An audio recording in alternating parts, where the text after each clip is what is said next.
Our guest tonight has a CV, the envy of any business person or entrepreneur.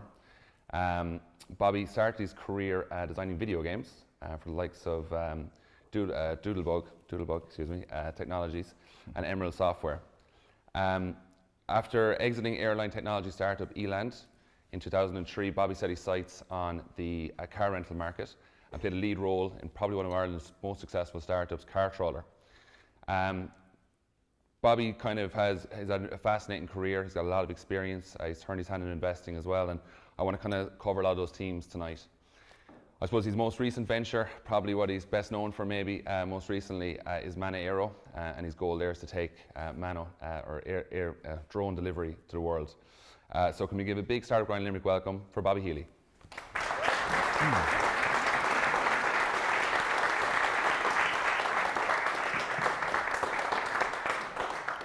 Thanks a million. Thanks for having me. It's the longest room ever. I didn't know where you were, to be honest. I sat down in the back. I said, I was like, fucking left, too is far he? away. I'm not liking this intro, I'm leaving. Yeah. Bobby, thanks a million for joining us.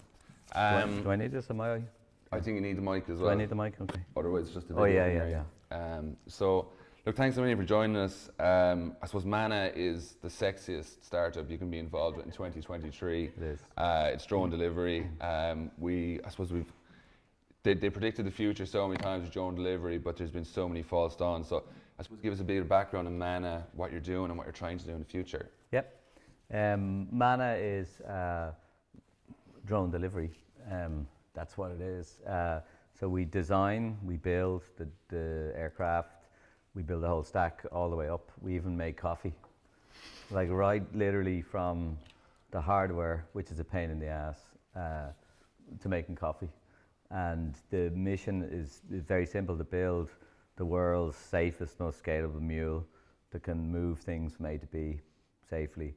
And that's $1 trillion plus industry. I mean, just food delivery alone is a $300 billion industry. And it's a broken one. It's an industry where the marketplaces, the DoorDashes, the Deliveroos and so on are at single digit margins if they're lucky.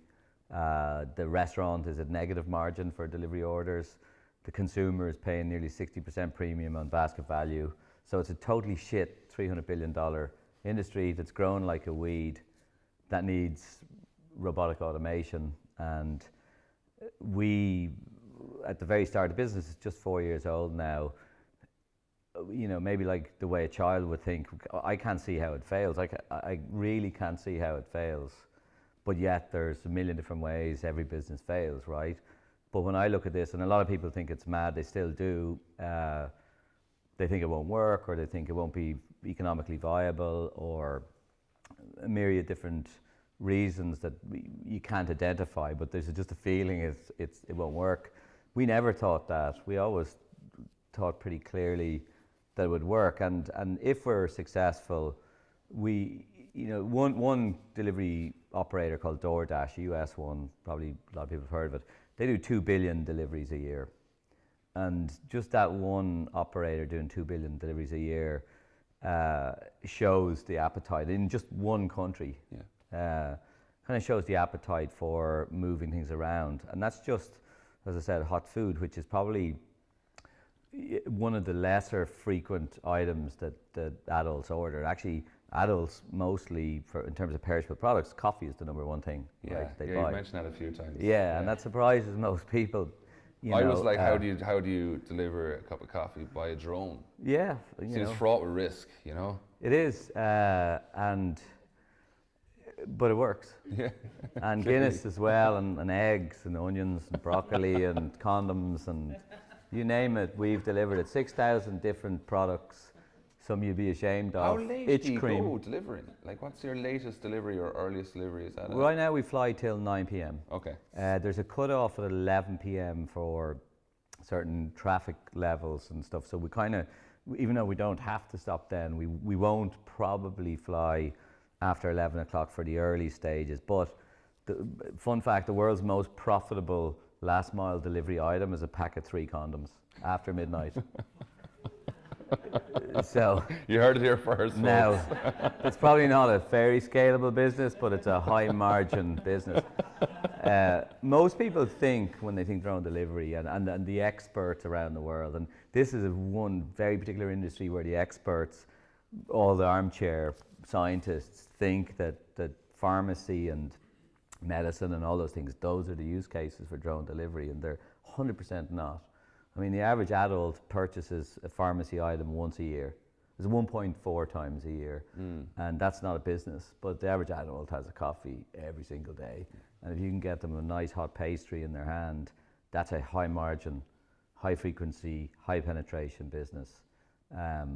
So it's a little bit not obvious what we're building, but the actual engineering part of it is, it's not difficult to build a drone.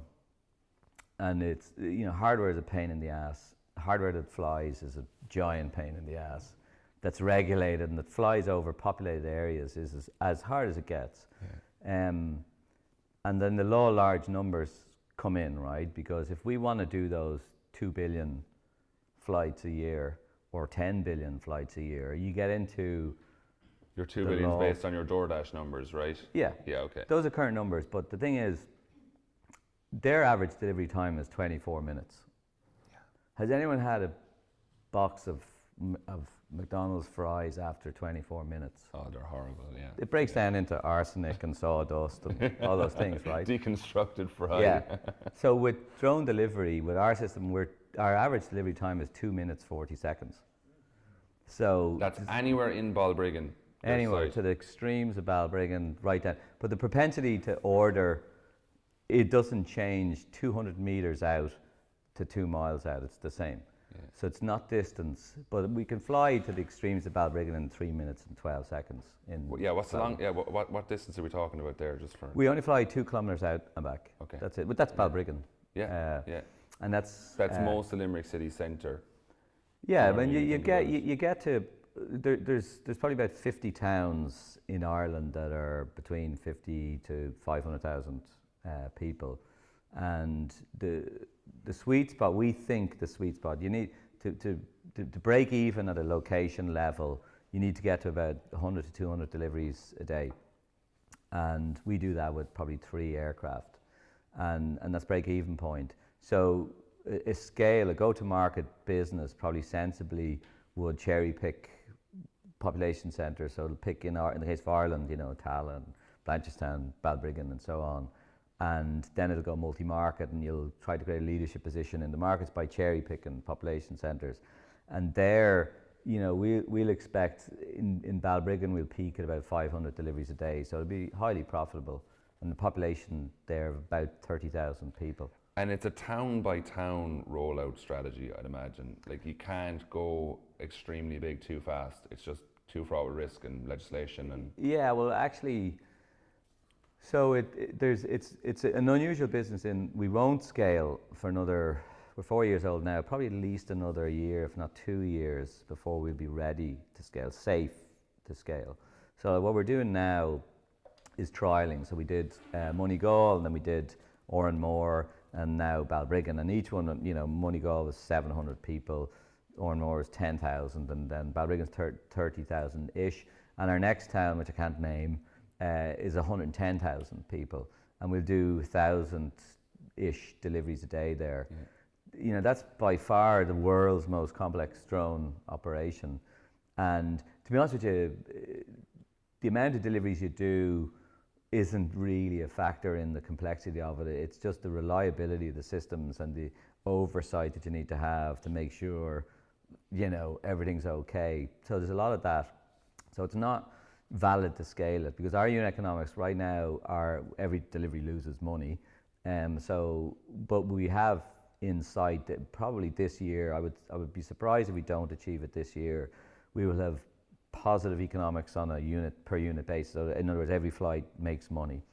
And so that would, in theory, be the pivot point at which time we raise capital and we really start to scale. But ahead of that, we need to scale manufacturing, which is no mean feat. Our suppliers, our battery manufacturers, our motor manufacturers, They you doing need these drone assembly in Dublin or in are you- Offaly, in Offaly, okay. in the bog, yeah. The bog. Yeah. Uh, so there's a lot of things that have to happen for us to really throttle up, and then the capital requirements. So bill of materials for an aircraft without the expendable components is about €10,000. So 15% of the existing UK market alone requires 45,000 aircraft. So that's $500 million just the bill of materials, the components for those aircraft, for just 15% of one market. Wow. So what we need to do is, like, building a business like this is progression through measurable milestones to increase confidence for investors. And then it's about changing gears and figuring out which gears are the right gears. What I mean by that is, what is the next 18 months like? Then what is the 18 months after that like, and the 18 months? And at some point there's the throttle up part, which is likely for us, I think, 24, the beginning of 25 onwards. And working backwards from that, you need the aircraft to be reliable. So we needed a 10 to the minus 8 aircraft. So that's 10 to the minus 8 catastrophic incidents per operational hour. And that's 6 flights per hour. So you have one in 600 million flights results in a catastrophic incident. 1 in 600 million flights. Yeah. That's the ratio you need to aim for from a safety That's the ratio perspective. you need to, with a clear conscience, scale a business like this. I was going to ask, have you had any safety incidents since you started? Loads. Yeah. But so nothing that risked people. So we've had millions of failures in the bog. So we do our flight testing in the bog, and we don't care there. There's no one cutting turf anymore, you're grand. Yeah, and we do our parachute testing there. The aircraft has Class. has an automatic parachute, and you do fun. Good crack, pain good in the crack arse, fishing the right? water, Because it takes a long time to build a test, and then if you screw up the test, you don't, whatever, you're not recording properly, whatever. So we do a lot of our testing there, and we've lots of accidents there, and that's fine. Those are planned or expected. We had one incident in Balbriggan where we deployed a parachute, and that's fine as well. That's, again, it's in our design. It was a mistake. It was actually, believe it or not, a software issue. False deploy of a parachute and find aircraft. Not a good look on social media, but it's not dangerous. Well, I mean, you don't want it happening, right? No, it's not a pretty look, right? Yeah. And so if you were flying at scale, and you didn't have everything perfect, you just have too many of those incidents, and you'd be grounded anyway. The regulator, like, we're regulated by aviation regulators, and they just, okay, lads, no, too noise, we don't like this, and you're grounded until you explain what's happening. Okay. So you have, it's such an unusual business because you have all the cool and sexy, as you said, of the engineering work that we're doing, and it's a combination of hardware and software, and there's a lot of deep tech in there as well around, perception at the delivery zone and failover GPS and there's a lot of clever stuff there. But the actual really difficult part to solve is reliability, simple mitigation of different hardware failures and these cascading, hazard matrices of if this, then that, and so on. And not just predicting those, but testing for them, validating them, and documenting it for the regulator, because like the regulator sees us no different than Bell helicopters or Cessna or one of those. They're treated as an airline, basically. An aircraft manufacturer and an airline, two different things. Yeah. And so the airline is easier. We have that license already. That's more about governance and process and, safety and record keeping, that stuff. So it's kind of, pain in the ass, but not difficult. But the airworthiness, or what's called type certing the aircraft, so the regulator inspects your design, your process to the design, and all that stuff. That is really, really difficult. So, like, we have 120 people in the company. Probably more than half of them are directly related to just getting the aircraft certified. Wow. So it's a big, big overhead. Wow. Yeah, which is the hard part. So I want to talk about, because, as I said, I suppose drone delivery has had a lot of false dawns, right?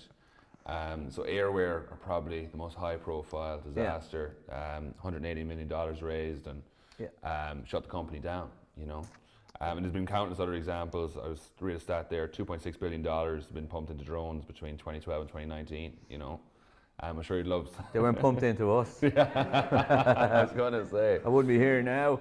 Where did they get it so spectacularly wrong? And I suppose, how are you fixing that, or how have you solved it?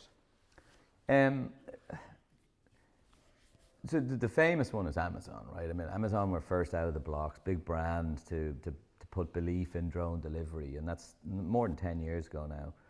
And Amazon has spent $3.2 billion building their program and still haven't made a single commercial delivery.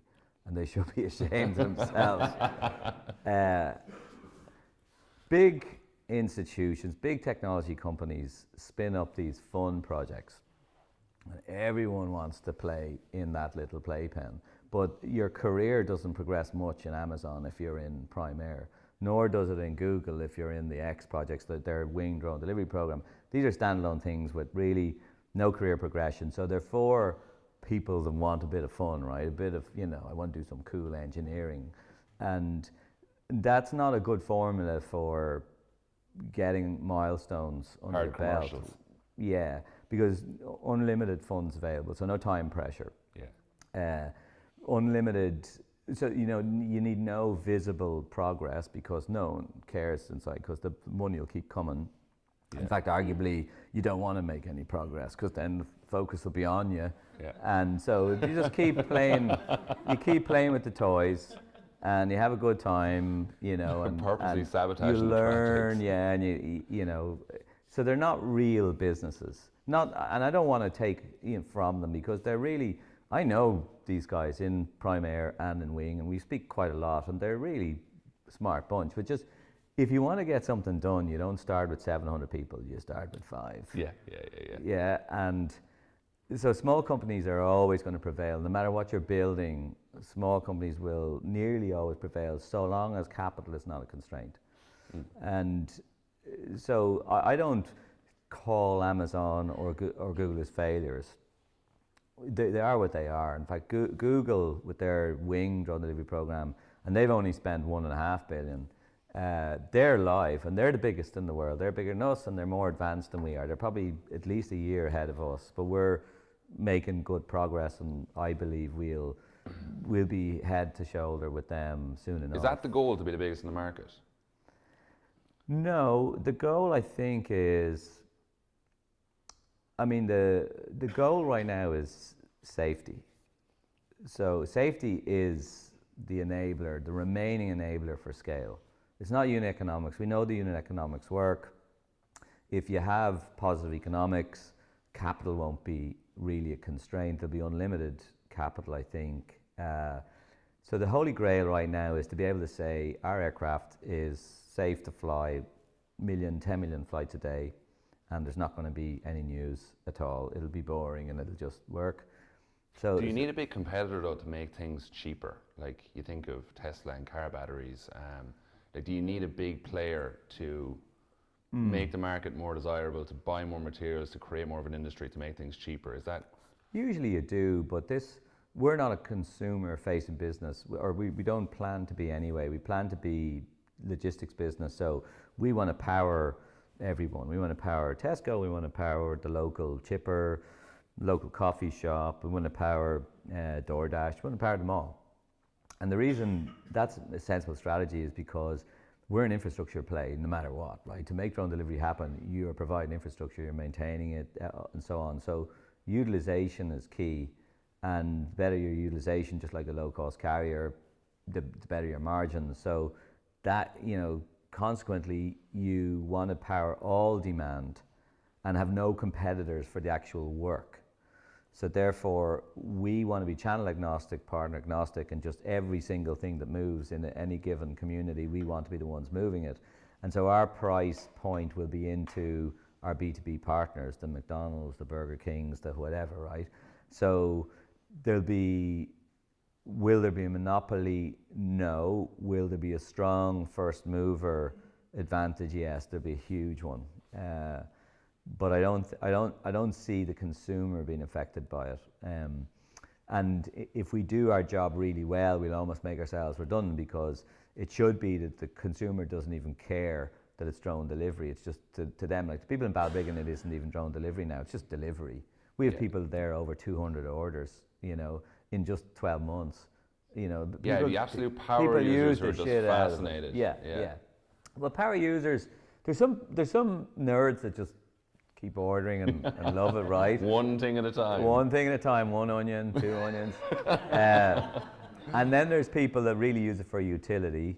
And then there's the family things, like that every weekend the kids get a treat and the parents get a treat and flies into their back garden. Yeah, that's nice. You know, that's class. Oh, tell me as well, if there's a weight restriction, you can send multiple drones at once. Yeah, like for example, the current aircraft only carries 2 kilos. New one, 3.5 kilos, but this one is 2. But Tesco, you can order 4 kilos of stuff.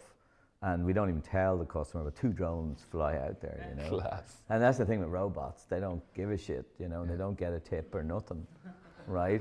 So our marginal cost per delivery is negligible, right?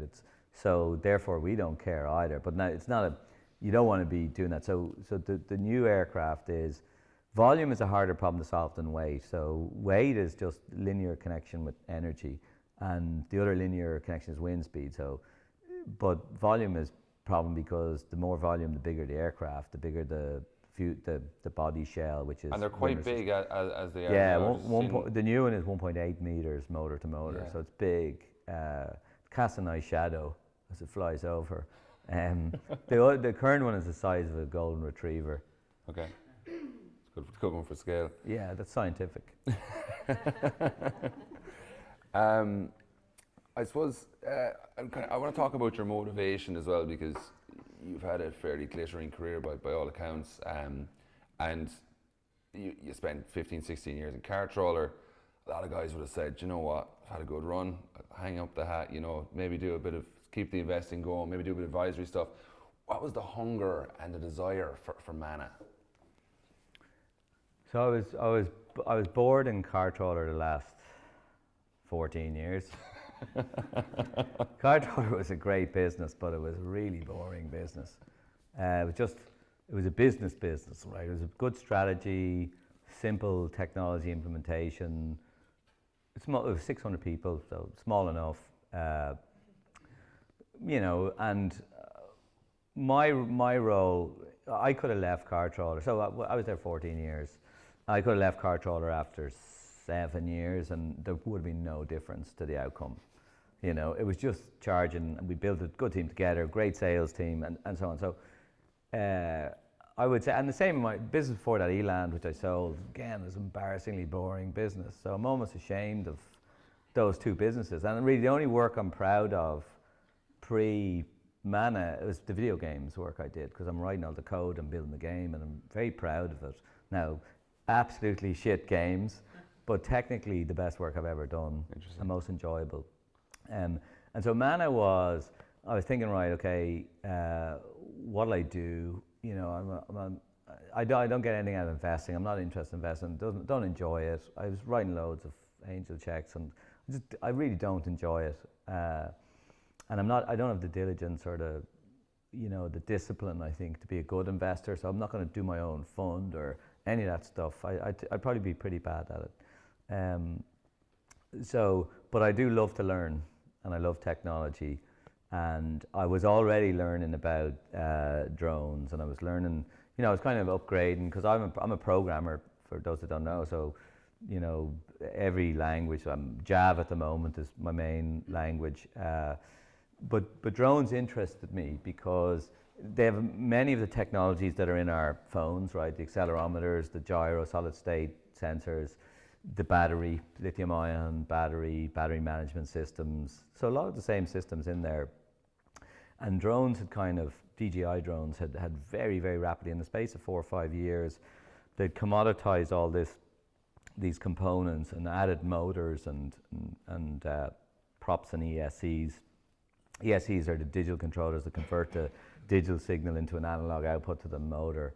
So those are kind of new, and just a confluence of all those technologies, and then the deployment of them into a consumer product. I was interested in it, only interested to learn, and so I was kind of digging in there, and I was playing with the API, and I was, you know, using the API to send the drone around, and, you know, writing Java, and I like that stuff, and I was doing that this morning in my house, writing code to talk to one of the heat sensors.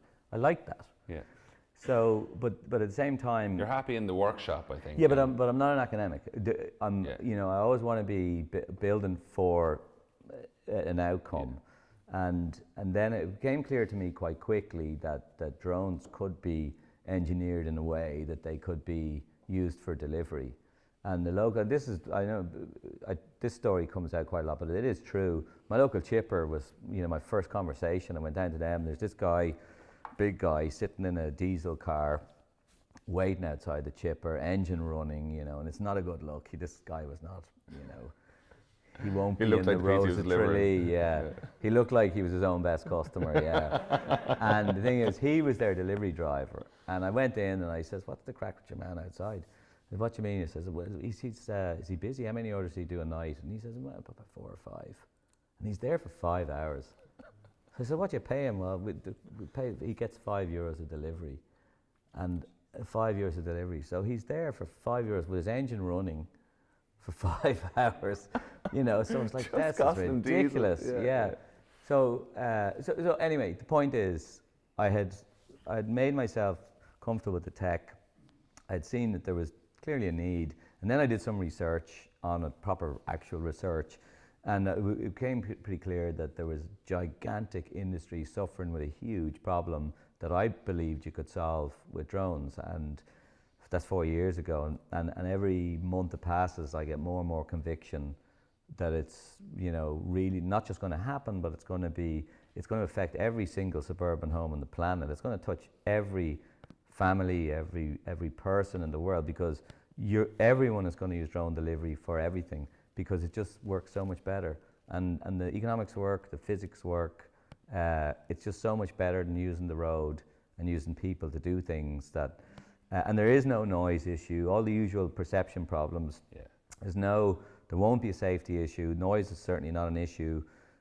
The only problems I see I think are the ones that I haven't figured out yet. But I think we can all agree roads as an infrastructure are probably oversubscribed. So it's either go up or go down, right? Yeah. That's interesting.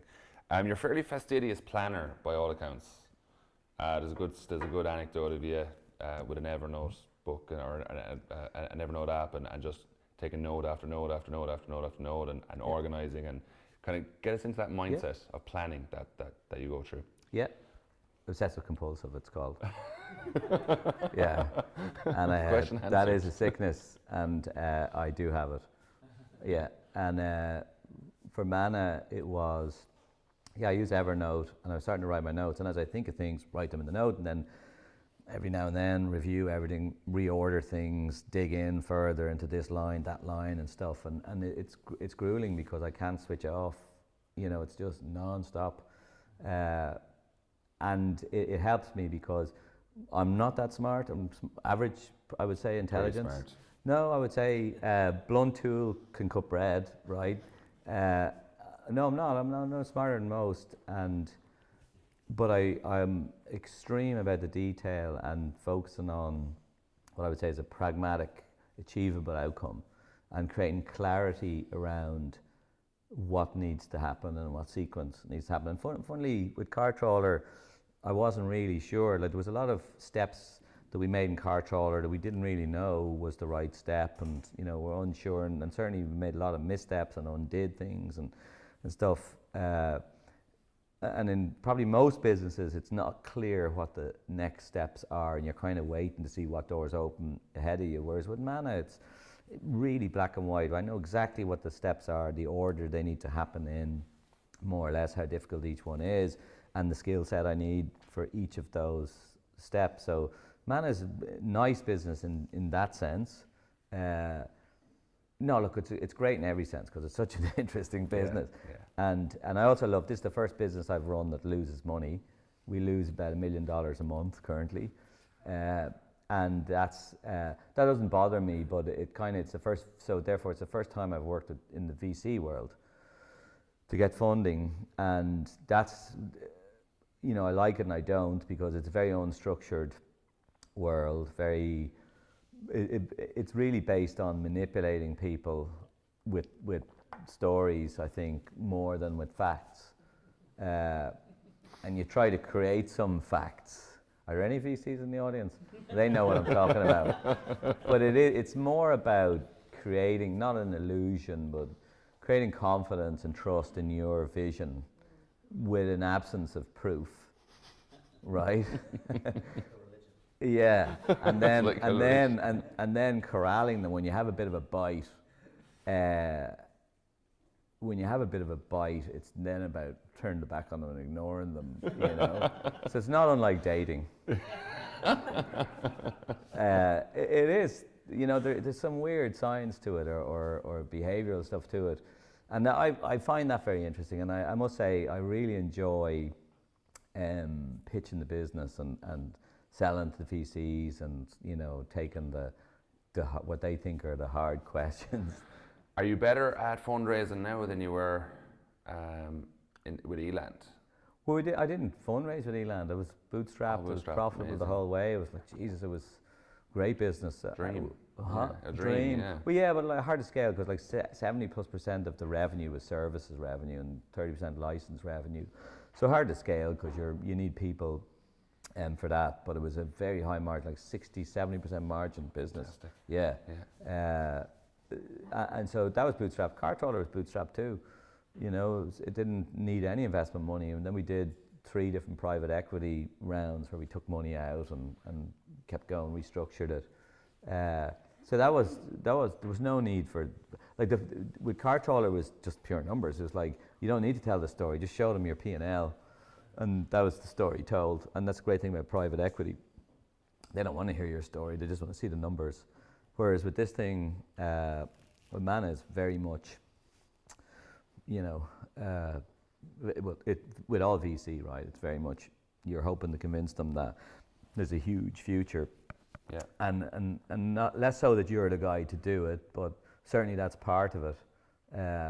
But picking the right VC has to be critically important for this type of venture. I just went scattergun for the seed round. I just went fucking everybody, you know, and I got 90 no's and 1 yes.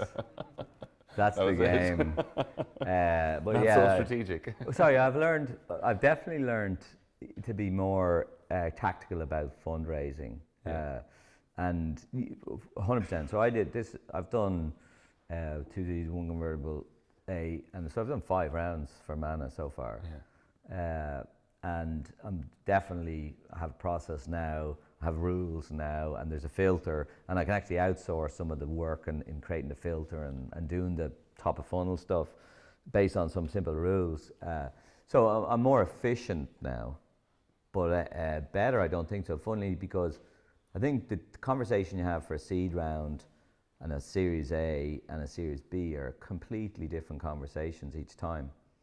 And it's great if you can show historical progress that you said you were going to do and you did, because that's proof in that you're good at executing. But the story is a different story every time. What's your role split at the moment? Because CEO can be very broad or very narrow. CEO can be day-to-day operations, can be sales. What's CEO? What's your role look like these days? Today I was fixing someone's SQL.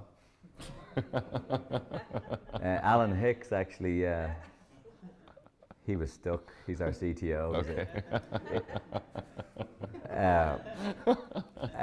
So I love getting into the tech. So there's definitely, I'm the annoying CEO that's all over all the detail of all the tech. Like for example, we had an inspection today and we found a crack in one of the carbon fiber tubings. You don't want a crack in your airframe when you're flying. So it was great that we spotted the crack, but it was how the fuck did we have a carbon tube that cracked? And that investigation, and we're going to have a whole investigation all the way back to the supply chain and see what's wrong with our process. So I'm interested in that. Yeah. And that's really not about me second guessing everyone. It's about me making everyone understand that that's not acceptable. Yeah. And ultimately the crack in the airframe is our fault, not the suppliers, and blah, blah, blah, blah. So there's a lot of that. And then there's, you know, I'm not a managerial CEO, that's for sure. we don't need a managerial CEO. In fact, in Cartola, we didn't need a managerial CEO either. And I like that kind of, what I would say, you're building a company around people that don't need managing. And I like to build teams that way because you get management for free then because it doesn't exist. So a very flat organization with well motivated, good attitude, people of different skill levels for sure. Ability, yeah. Yeah, with the culture, like we actually do try to have a culture in there. It's not where I want it to be now because it's a very high pressure environment managed because we only have so much money. We have to make progress quickly, so everyone's under a lot of pressure. So there is, you might say there's always room for culture, but sometimes eggs get broken. Yeah. In a high pressure environment, and that's necessary. You're at the forming stage, aren't you? The storming. We should be a bit more grown up than we are. Okay. And so when you ask me about my role as a CEO, that's probably now going to be critical over the next year or two as we start to add more people and we start to grow and we start to mature and make everyone sensible, right? And the succession plans for everyone. You need to be able to hire people that are no longer the crazy startup, high risk, don't care if it fails type, and that can just be there and solid and reliable. So we need to transition into something that's more compatible with non-crazy people, and that's my job. You need more wife material than. Yeah, like you can't. And then other part, obviously fundraising is huge, and the thought leadership, the public facing stuff, very, very important. Funnily, I'm not public facing at all to the regulators or anything that requires discipline because I just, you don't want an entrepreneurial flair when you're talking to a German engineer in Cologne inspecting your documentation, So we do have multiple different faces, funnily enough, and I juggle that and kind of play with that. And I'm doing now what I'm good at for sure, but I'll be outgrown soon enough. Like when we get the scaling, like we have a team now that can bring this product really to scale and can get scale manufacturing in place, and we have a strong senior team that know how to do that. But when it gets to the really massive revenue growth, multi-market growth, any business that size, the difficult problem then becomes a human problem, right? I won't call it human capital because I hate the word, but it's just the complexity of having so many people, and people are all different and different needs, there's all sorts of stuff. Yeah. So what I don't want the company to become is a dumbed down, woke, please everyone type of company, but I also don't want to be, Twitter. So somewhere in between. I think I might not be good at this, but I'll give it a go. That's, I think, the tricky part. And just on culture then, so you go back to the hyper-competitive computer software games, computer development games. Can you take us through the few companies you've been at, how the culture has been different? What have you learned along the way, I guess? Well, I would have been the last person to believe in culture. And I mean, you might say I'm still a bit cynical of the word. But in video games, it was absolute cutthroat. There was 35 of us all, I was 17 when I started. I didn't go to college. I went for 6 months. And the average age probably 19 years old. And every one of us thought God sent us to be the best programmer on the planet, including me. And we were vicious. Like, if you were in any way inferior, you were going to be destroyed. It was horrible. Schoolyard, but even worse, nerd schoolyard. where the prize was how much code you could churn out and how quickly you could write a game. It was really so juvenile, and of course, not one single female in that business, because it would have been absolutely brutal for anyone that didn't fit a particular, square peg. And that was horrible, but did it yield? Probably I would say yes, because we did with no money. We made some great games, like we had some blockbusters. Like I wrote Michael Jackson's Moonwalker, the video game for that, and and you couldn't have done that with a big team at all. So a horrible culture, and I wouldn't want that for my children. I certainly wouldn't want that for my children or anyone I loved to go into something like that. And I didn't learn anything from it either. I didn't benefit from it. And then A bit of resilience there, though, is there? I mean, no, it was it was toxic as hell. yeah, okay. It's like, That's what it was. But like, would I change it? No, I loved it. I loved it. And I learned a lot in terms of, you know, how business works and how you go bankrupt as well. And then Eland was much nicer because Eland, our culture was a subculture of our customers. So we had big customers, small customers, and we learned about business then and commerce and humans then. Like, so we were a team of engineers, but we had to fit in with like IBM, American Express, United Airlines. Those are our customers. And we'd act like normal people then. It was all very strange, but they fucking paid a lot of money. So we learned then, actually, sometimes it's not the quality of the engineering that results in the revenue, it's something else. And I would say we had a positive can-do culture. And I use the can-do word very intentionally because that's a word that I really want to be in any business that I'm involved in. Can-do attitude, so just attitude in general.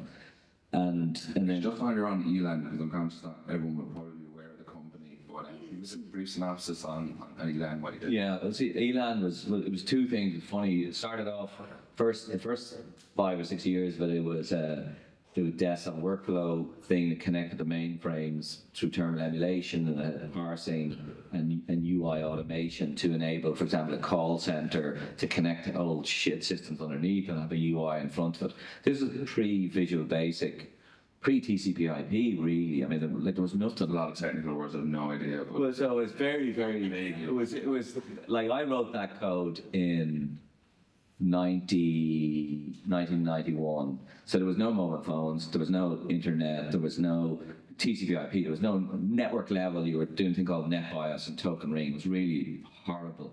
And to talk to a mainframe, you had these ancient protocols.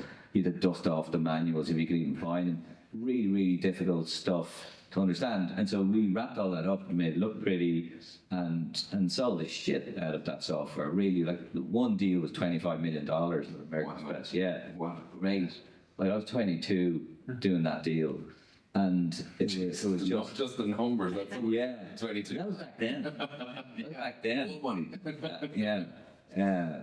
So that was a very good business with a small team, like 100. I think actually we ended with 130 people, mostly up in Donegal, up in Letterkenny, and some in Dunleary. And the culture, I would say, was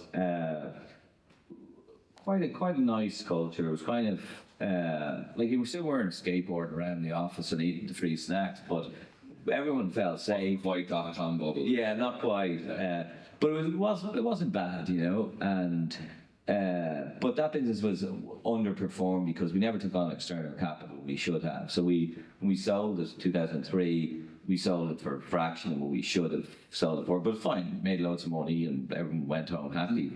But Elan, and so I would say it was an engineering middleware company that solves really shitty problems for old companies. It's what Bank of Ireland need now.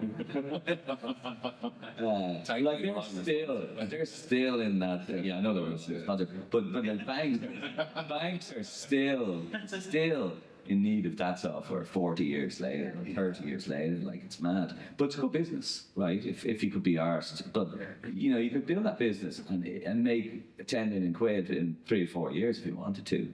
But it's incredibly boring. Yeah. Yeah. And then, so we didn't know what the word culture was, but we were doing well, and I'd say, you know. But again, 120 people, 2 females. Yeah. Because we're afraid of it. The secret's out for many. Brilliant. So that takes us on. I'm going to probably have a couple more questions and then I'm going to open it up to the audience. I'm sure there's a lot of questions out there. So that kind of takes us up to, we talk about culture. Car trawler then, I mean, the pretty high profile startup, or they're a big company now, or bigger. What was the genesis there? should I say to everyone that I have a controller competitor now that I'm building? Oh, technically, yes. No. Yeah. Are you talking about Manna, or are you talking about something else? No, another company. Healy. Okay. Yeah. Yeah, let's talk about that. So I found another company called Healy, which is controller kind of, tech stack's identical, but a disruptive business model. So we're actually competing with controller now. We've signed a lot of airlines already. Well played. Thank you. The reason I mention this is because it's top secret. The reason I mention this is because I'm, acting CTO in that business, and Mike is the CEO, and I'm running Manna, obviously. But what I noticed, because I think we had this chat before, Melee has a much nicer culture than Manna does. Melee's like 25 people. At the start, it's 2 years old now. We've raised whatever, nearly $10 million now for it. And it's a happier, or at least I feel when I go over there, it's like, they like me here, And I actually don't know, I can't figure it out, what's different. So culture is this really difficult thing to understand. And I'm all over both companies, and I can't figure out why when I go into, and I was in Navy this morning and Manna, I was in both companies, I was like, Jesus, they all seem so much happier. Lads and Balgrin giving me the cold shoulder. And Yeah. there's no formula, is there? There's no algorithm. It's so hard to explain. Like I would say, I think it's like raising children. I think if you lead by example, you act the values that you purport to support, I think people will trust you and believe in you, and I think that generates what I would say is the indirect result is some culture, in inverted commas. I still don't know what culture is. And it's probably mainly because it's only 25 people, they're not under as much pressure as Manna. Therefore, it's probably just because there's less pressure in there. And that goes to my point that, culture or happiness can be the first casualty of success. Because you could correlate hard work and pressure to success quite often, not all the time, right? And Manna is just really, Manna has such a massive task with way not enough resources. So maybe, but it's interesting because It's hard to focus on company perks and staff days out when the workload is unlimited holidays. Yeah. Unlimited work days. 365 Yeah. day work year. Yeah. I'll start to wrap up just a few thoughts. Good piece of Big Business last week, where you were talking about we can build anywhere or anything in Ireland. Yeah. Away from big American I visas. didn't know I'd been interviewed then, but. You got here, John Kane Museum. Yeah. Which makes me. Not right this out. I suppose explore that a little bit more. What do you think we're doing correct in Ireland? How can we do it with less capital? Yeah. Less resources. I don't think we should. I don't think we should have to do with less capital. Our cost base is lower in Ireland for sure. Like my engineers are probably cost me a quarter of what they would cost in San Francisco. But yeah, there's 4 drone delivery companies in San Francisco. So Ireland has a really good backbone and infrastructure of talent that can build any company, I believe.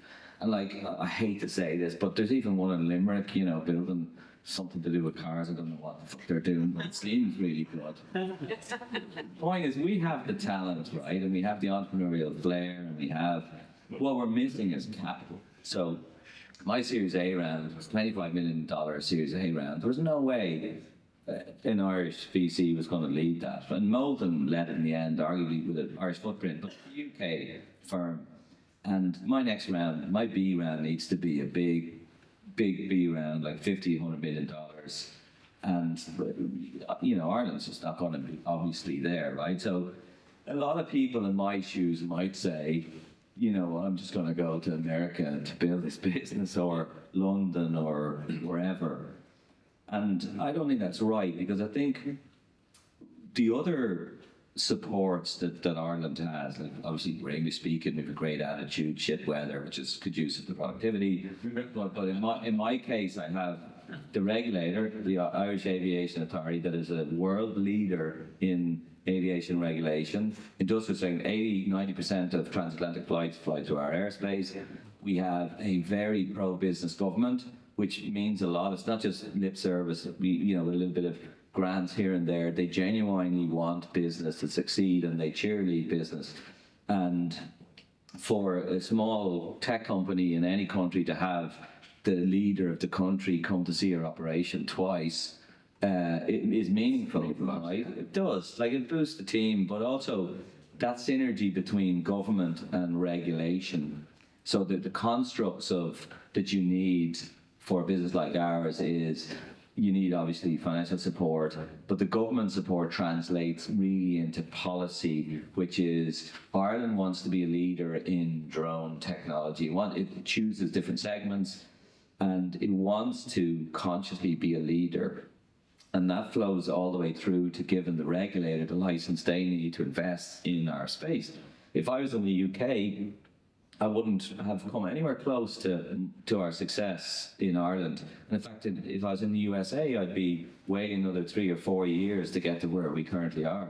And that's because Ireland is a really good incubator for both tech businesses and business like this one, that you need a little bit of attention from the regulators to give you the permissions that you need.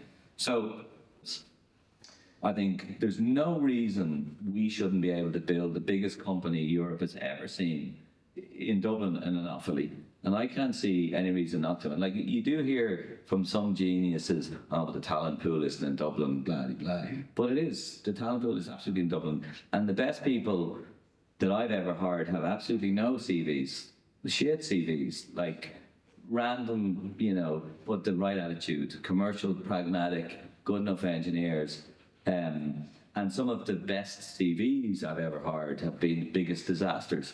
But particularly in car talk, I won't name names, but some of the best hires that were ran down our neck by our investors were the biggest disasters for the company. So I look at talent as a blank sheet, and it starts with and ends with the word attitude. And if we produce enough candidates coming out of our universities, we're a bit short on that. I think we need to increase the throughput. But if we keep going the way we are, and we can fix the capital issues, because the funds are too small here. We need bigger funds, or we need to bring the funds here and give them a base here. Import them almost. Somehow, yeah. Like we do, things like this are helpful, right? Because if we can build, regional centres where we have a thriving hub of startups, and we can keep the startups here, do their seed rounds in Ireland for sure, then that's sufficient density for VCs to be worth their while to actually bother their holes to come to Ireland and to look around. And by the way, I should say that if I look back because I'm so old, I can look back 30 years in this, and the idea of an investor thinking they were going to lose money was unheard of back then, and you'd be in jail if you lost their money. So now investors nearly expect them to lose their money and taking punts. And we've come a very long way, and I think we've really made very good progress. And with things like ISIF, which is another injection of capital, and indirectly that's going into the funds and the funds of funds. So we are there. Like, government policy, I think, is really solid here. But we need some $10 billion funds in Ireland, not 60 million or 100 million or 200 million. It's not enough. We need billions. But I'm certainly going to do my very best to keep it here in Ireland. And I think I will. I think the only thing that we'll spread around will be manufacturing. Bobby, thanks a million. We'll finish there.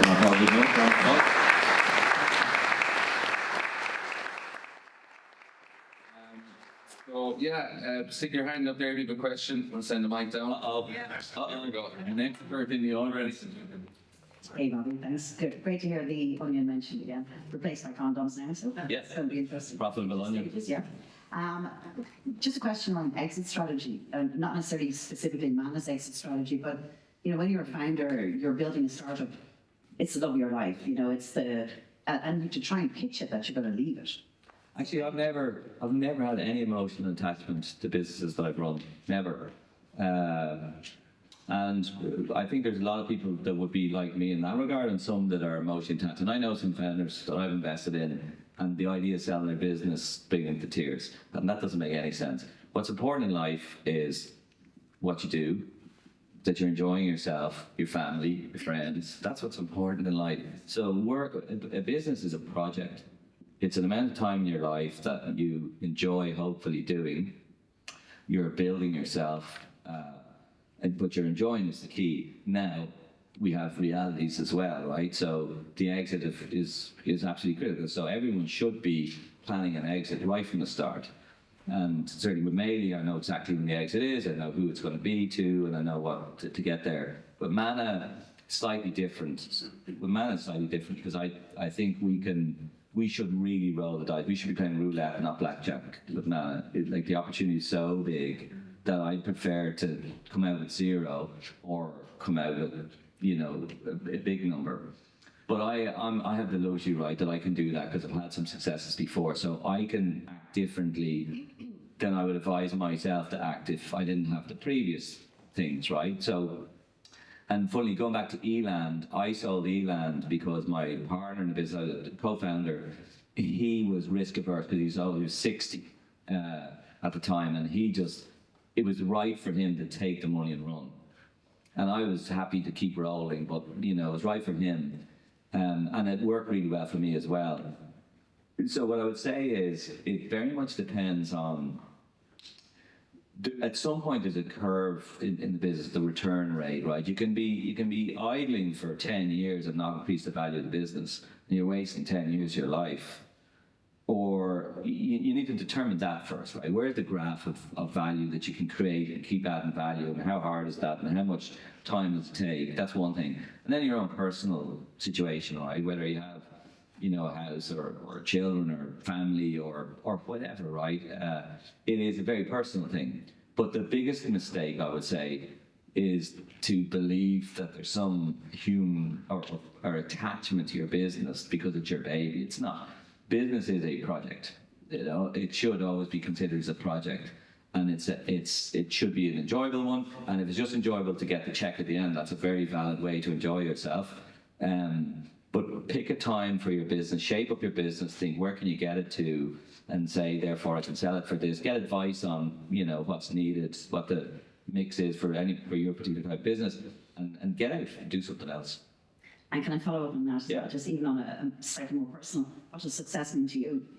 When you For Manna, for you, yeah. For me.